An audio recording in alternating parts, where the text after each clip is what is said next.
चुनाव का बिगुल बजा है, जनता ने ललकारा है। न्याय की इस रणभूमि में लोकतंत्र ने हमें पुकारा है और हम तैयार हैं। आज माननीय चुनाव आयोग ने आम चुनावों की घोषणा तो कर दी है, लेकिन ये चुनाव किसी भी सूरत में आम नहीं है, बहुत महत्वपूर्ण है। यह चुनाव फैसला करेंगे कि यह देश और भारत का लोकतंत्र मजदूर, किसान और मध्यम वर्ग के कंधों पर चलेगा या चुने हुए कुछ पूंजीपतियों के कंधों पर चलेगा।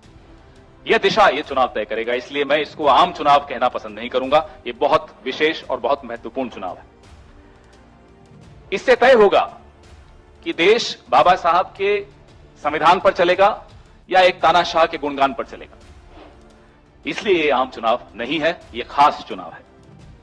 इस चुनाव में न केवल वोट पड़ेंगे, बल्कि अहंकार और तानाशाही के ऊपर एक भारी चोट देने को यह देश तैयार है। इस चुनाव की इंतजार यह देश पिछले कई वक्त से कर रहा था। 10 साल में और खास तौर पे पिछले 5 साल में संविधान और लोकतंत्र की ऐसी कोई मर्यादा नहीं बची जिसको भारतीय जनता पार्टी ने तार-तार नहीं किया।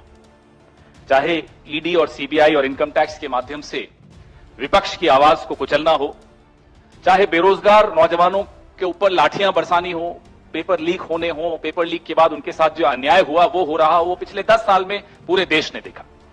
एमएसपी की जायज मांग करते हुए 750 किसान शहीद हुए, वो पूरे देश ने देखा। किसानों को दिल्ली पे आने से किस तरह से रोका जा रहा है, ये पूरा देश देख रहा है। महिलाओं के साथ सड़क पर सरेआम जो रवैया हमने देखा इस देश में होते हुए, बलात्कार हो रहे हैं, मॉलेस्टेशंस हो रही हैं, चलना दूभर हो जाए महिलाओं का, वो भी ये पूरा देश देख रहा है। मणिपुर से लेकर और महाराष्ट्र तक जो कोई वर्ग ऐसा बचा हो जिस पर अत्याचार न हो, हमें ऐसा नहीं लगता कि ऐसा कोई वर्ग बचा होगा।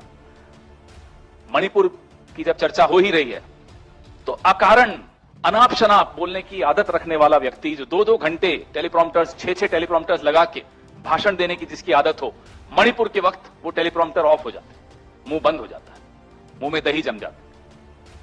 एक शब्द मणिपुर पर प्रधानमंत्री के मुंह से नहीं निकलता।